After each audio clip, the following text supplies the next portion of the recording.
Hello दोस्तों, मैं विकास। आप सभी प्यारे दोस्तों का आपके अपने यूट्यूब चैनल विकास अल्फ़ा कोचिंग पर सभी प्यारे दोस्तों का स्वागत करते हैं।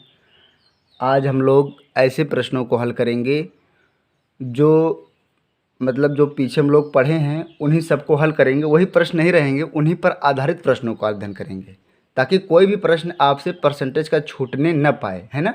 इसके बाद भी हम लोग अभी तीन वीडियो में और पढ़ेंगे, जैसे मिश्रण पर आधारित प्रश्न, है ना। उसके बाद हुआ मिश्रण पर आधारित प्रश्न। उसके बाद जैसे कहा जाए 10% की वृद्धि कर दिया जाए, 5% की कमी कर दिया जाए, है ना। इस तरीके से इस पर आधारित प्रश्न। उसके बाद जैसे किसी गांव की जनसंख्या इतना था, हर वर्ष से 3% या 10% की दर से बढ़ता है, तो उस गांव की 3 वर्ष बाद या 3 वर्ष पहले जनसंख्या कितनी होगी, इन सब पर आधारित प्रश्न। 3 वीडियो इसके बाद और बनेगा, लेकिन आज हम लोग ऐसे प्रश्नों को हल करेंगे जो पीछे पढ़े हुए हैं, है ना, ताकि कोई प्रश्न आपसे छूटने न पाए। और हम लोगों का जो आज का क्लास है, आज का हम लोगों का क्लास है आज का हम लोगों का क्लास 8वां क्लास है ना। देखिए, जैसे पहला सवाल आपसे कह रहा है, पहला सवाल बताते हैं। कह रहा है कि यदि किसी परीक्षा में 70% छात्र अंग्रेजी में तथा 80% छात्र गणित में उत्तीर्ण हुए। 70% छात्र जो हैं वो अंग्रेजी में, है ना, और 80% छात्र गणित में क्या हुए हैं, उत्तीर्ण हुए हैं, है ना, उत्तीर्ण हुए। 70% छात्र अंग्रेजी में और 80% छात्र गणित में उत्तीर्ण हुए। देखो, कह रहा है कि जबकि 10% छात्र दोनों विषयों में अनुत्तीर्ण रहे। अच्छा, बताइए कि जब 10% छात्र जो हैं वो दोनों विषयों में अनुत्तीर्ण हैं, दोनों विषयों में अनुत्तीर्ण हैं, इसका मतलब 90% छात्र क्या हैं, दोनों विषयों में उत्तीर्ण हैं। तो आप इतना बता नहीं सकते हैं ना, तीनों आप एक ही कैटेगरी का कर लीजिए, मतलब एक ही श्रेणी में कर लीजिए। तो 70 + 80 जो दोनों में जाएगा उसको आप क्या कर दीजिएगा, लेस करिए, जोड़ लीजिए। कितना हो जाएगा, 8 7 150, 150 ये हुआ माइनस 90, समझ रहे हैं ना। तो अगर आप घटाएंगे तो 60 आएगा। ये 60% छात्र जो हैं दोनों विषयों में उत्तीर्ण हुए हैं, और यही 60% का मान कितना दिया है उसमें, दोनों विषयों में इसमें दिया है कि दोनों विषयों में उत्तीर्ण हुए छात्रों की संख्या 144 है। तो यही 60% का मान 144 है। तो 1% का मान कितना होगा, तो आप कहेंगे 144/60। 100% का मान कितना होगा, तो आप कहेंगे 144/60 गुणे 100। काट दीजिए, 2 तिहाई 6, 2 पंचे 3 से काटिए, 3 चौक 12, 3 8 24, 48 गुणे 5 40, 5 चौक 20, 4 24, कितना हो गया, 240 छात्र हैं परीक्षा में। मतलब कुल विद्यार्थियों की संख्या कितना है, 240 है। देखो, अगला सवाल कह रहा है, अगला सवाल जो चुनाव पर आधारित है, लेकिन थोड़ा सा अच्छा है। कह रहा है कि एक चुनाव में 2 उम्मीदवार थे, है ना। इसमें 75% मतदाताओं ने अपने मतों का प्रयोग किए, मतलब 75% मतदाता सिर्फ अपने मतों का प्रयोग किए हैं, है ना।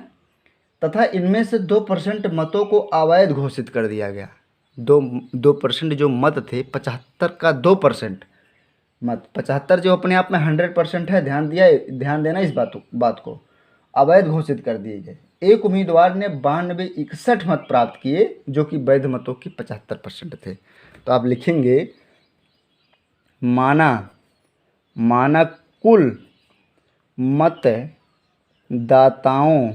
कुल मतदाताओं की संख्या, है ना, कितना मानेंगे,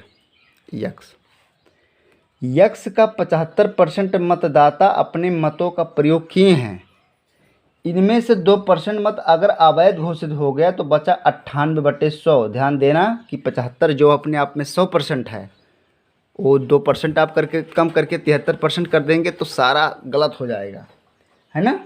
तो आप कहेंगे 98/100। अब कह रहा है इनमें 75% मतदाताओं को अपने मतों का प्रयोग किए, 2% मत अवैध घोषित हो गए, और जो उम्मीदवार 9261 मत प्राप्त किया था वो वैध मतों का 75% था, है ना।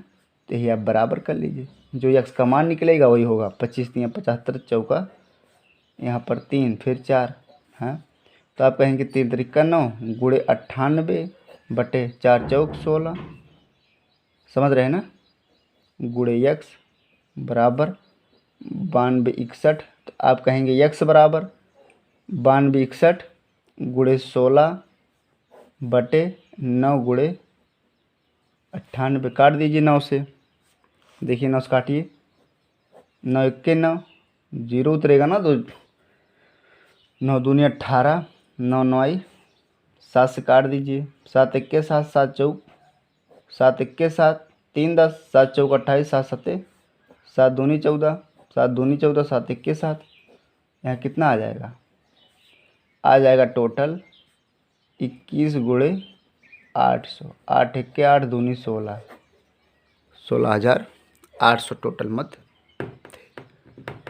समझ गए ना। ऐसे प्रश्नों को हम लोग आज हल करेंगे। देखिए अगला जो कह रहा है, आज का तीसरा सवाल है। तीसरा सवाल क्या कह रहा है? तीसरा सवाल कह रहा है कि चीनी के भाव में 10% की कमी हो जाने पर, चीनी के भाव में 10% की कमी हो जाने पर 140 रुपये में 500 ग्राम अधिक चीनी खरीदी जा सकती है। 140 रुपये में 500 ग्राम अधिक चीनी खरीदी जा सकती है। अब कह रहा चीनी का प्रारंभिक भाव तथा कम भाव बताइए। तो आप चीनी का, अगर आपको चीनी का प्रारंभिक भाव निकालना हो, चीनी का प्रारंभिक भाव, तो आप कहेंगे चीनी का प्रारंभिक भाव जो है वो x% की कमी हो जाए y रुपया में। ऐसे बताए थे ना, x% की कमी हो जाने पर y रुपया में 1 किलोग्राम A। लेकिन अगर प्रारंभिक भाव आपको निकालना है तो आप कहेंगे क्या? देखो अगर 10% की कमी हो गई है, ये जो 10% की कमी हो गई है और 140 रुपये में 500 ग्राम चीनी अधिक खरीदी जा सकती है, इसका मतलब ये जो 10% की कमी हो जाने के बाद ये स्थिति बता रहा है। आपको प्रारंभिक भाव बताना है ना, इसका मतलब आपको 10% की कमी होने के पहले वाली स्थिति बताना है। लेकिन ये जो वर्तमान में पहुंचा है 10% की कमी हो जाने के बाद पहुंचा है, तो आप 10% कमी हो जाने के पहले वाली स्थिति पर जाइए। तो आप कहेंगे 100 - x गुणे A, यही होता है प्रारंभिक भाव। 10% की कमी हो गई है y रुपया में, मतलब 140 रुपया में। यहाँ पर घटा दीजिए 9 90 आ जाएगा। 500 ग्राम को किलोग्राम में चेंज करेंगे तो 1000 से भाग कर देंगे। सबको आप ऐसे कैंसिल कर दीजिए।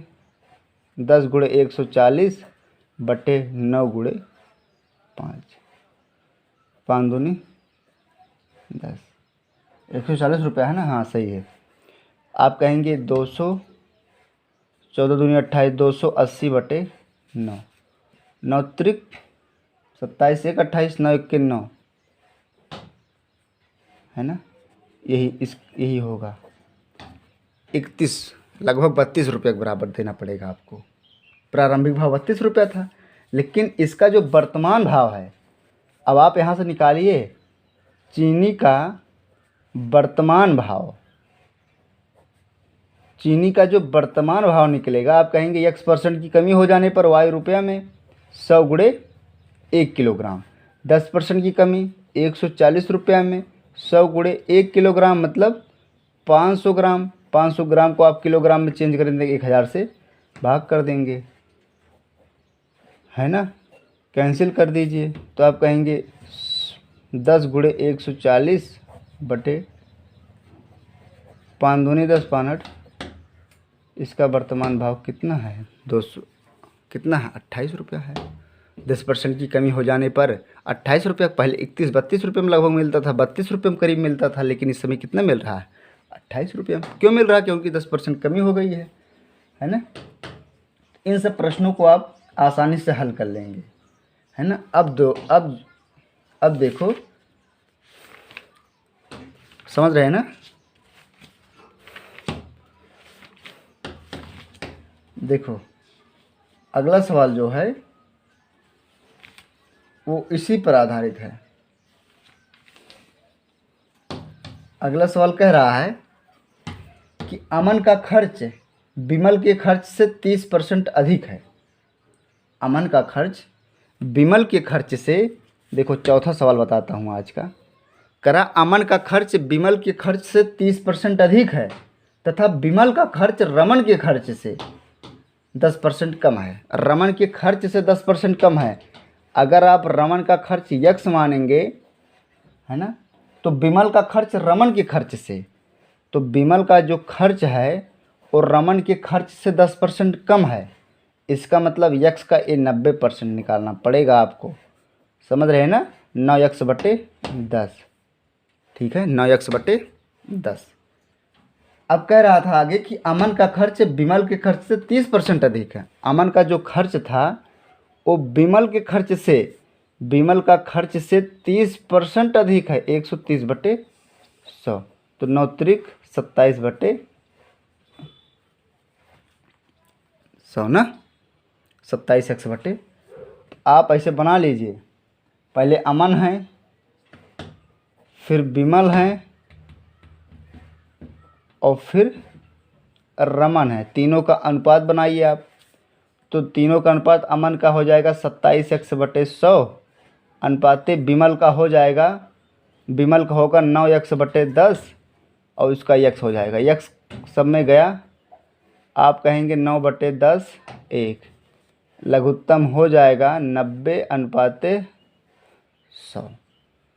है ना। लघुत्तम इसका कितना होगा, तो आप कहेंगे इसका लघुत्तम जो होगा 100 होगा। तो हो जाएगा 27/90/10। अमन, विमल और रमन, है ना। आप तीनों को ऐड कर लीजिए। अब जब दिया है यदि तीनों के खर्च का योग 6447 रुपया हो, मतलब अमन प्लस विमल और रमन 6447 रुपया हो, तो आप तीनों को ऐड कर लीजिए।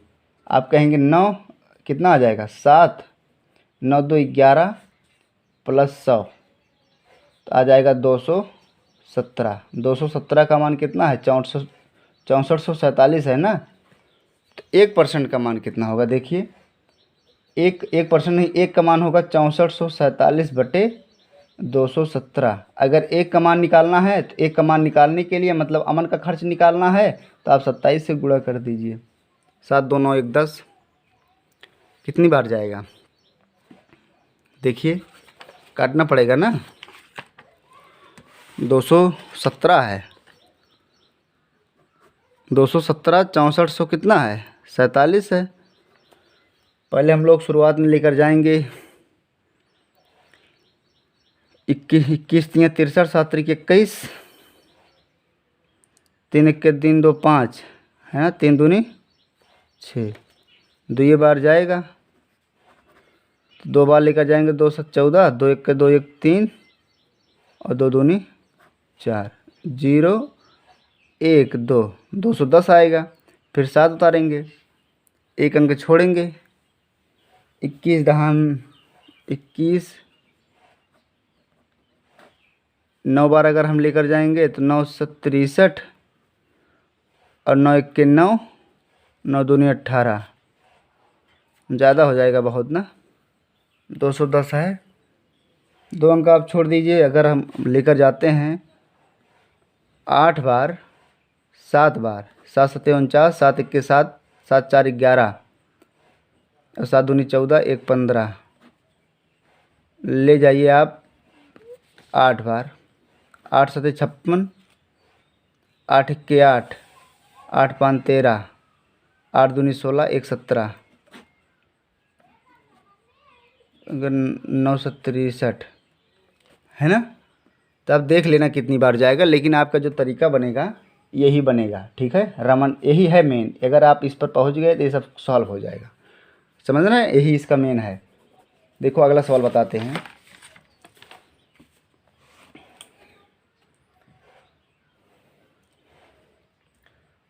अगला सवाल है आपका,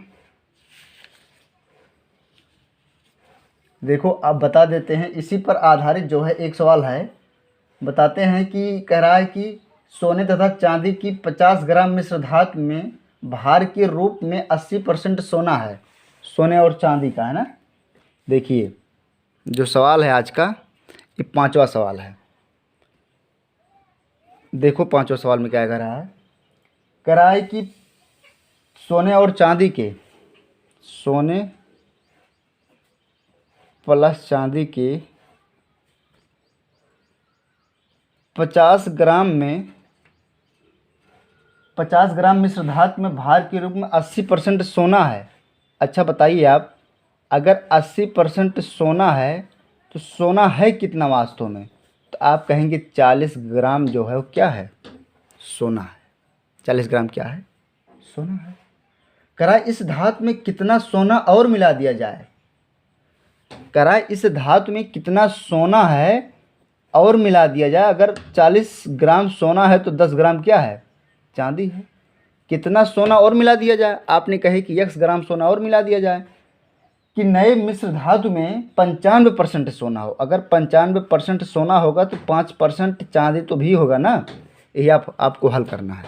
समझ गए ना? 40 + x/10 बराबर, अगर 95% सोना होगा इसका मतलब 5% क्या होगा? चांदी होगा। इसी को आप हल करिए। आप कह रहा है कि कितना हो जाएगा? /10 बराबर यहाँ कितना आ जाएगा? 19। 40 + x बराबर 190। x बराबर 190 माइनस 40, तो x बराबर आ जाएगा 0। कितना आ जाएगा? अगर आप 150 ग्राम सोना मिलाएंगे तब वो कंडीशन बनेगी 95% सोना होगा। अब कहेंगे अगर हम 150 ग्राम सोना मिलाएंगे तब जाकर नए मिश्र धातु में 95% सोना होगा। समझ रहे हैं ना? देखो एक सवाल और कह रहा है कि चीनी तथा पानी के 12 लीटर घोल में 4% चीनी है। देखो इसका कल स्पेशल वीडियो होगा, लेकिन हम लोग आज थोड़ा सा इसी में करके पढ़ ले रहे हैं, लेकिन कल मिश्रण पर आधारित प्रश्नों को बताएंगे इस पर। देखो 6वां सवाल कह रहा है कि चीनी तथा पानी के 12 लीटर घोल में 4% चीनी है। 12 लीटर घोल में 4% चीनी है, तो अगर 4% चीनी है तो 12 लीटर में कितना चीनी है? 12 लीटर घोल में कितना चीनी है? तो आप 4% चीनी निकालिए, तो आप कहेंगे 12/25 है। समझ रहे हैं ना? कितना है? 12/25 है। कराई की घोल को गर्म करके वाष्प द्वारा 2 लीटर पानी उड़ा दिया जाए। अगर आप उस चीनी और पानी की घोल को गर्म करेंगे, कहने का मतलब है कि चीनी और पानी की घोल को अगर आप गर्म करेंगे, 12 लीटर टोटल घोल है। अगर चीनी और पानी की घोल को आप गर्म करोगे तो 2 लीटर पानी उड़ने का मतलब है कि मिश्रण पर प्रभाव पड़ेगा। तो आपका मिश्रण कितना बनेगा? पहले आपका घोल था 12 लीटर का, लेकिन अगर आप उसको गर्म कर देंगे तो 10 लीटर मिश्रण बनेगा, है ना? तो आप कहेंगे 12 जो है 12/25 जो है टोटल मिश्रण कितना बना? 10 लीटर। अगर आप परसेंट में चेंज करना है तो 100% से गुणा। 25 चौका 100, है ना? 2 दूनी 4, 2 पंचे 24/5। 24/5 का मतलब होगा 5 चौक 20, 4। तो आप कहेंगे 4.8%। कितना आ जाएगा? 4.8%, है ना? इसी तरीके से हम लोग सारे प्रश्नों को क्या करेंगे? हल कर लेंगे। अब जो कल का वीडियो होगा, कल के वीडियो में हम लोग मिश्रण पर आधारित प्रश्नों को बताएंगे, मिश्रण पर आधारित प्रश्नों को पढ़ेंगे, है ना? ठीक है, आज का इतने वीडियो रहेगा। कल का जो होगा वो मिश्रण पर आधारित प्रश्नों को पढ़ेंगे। ठीक है।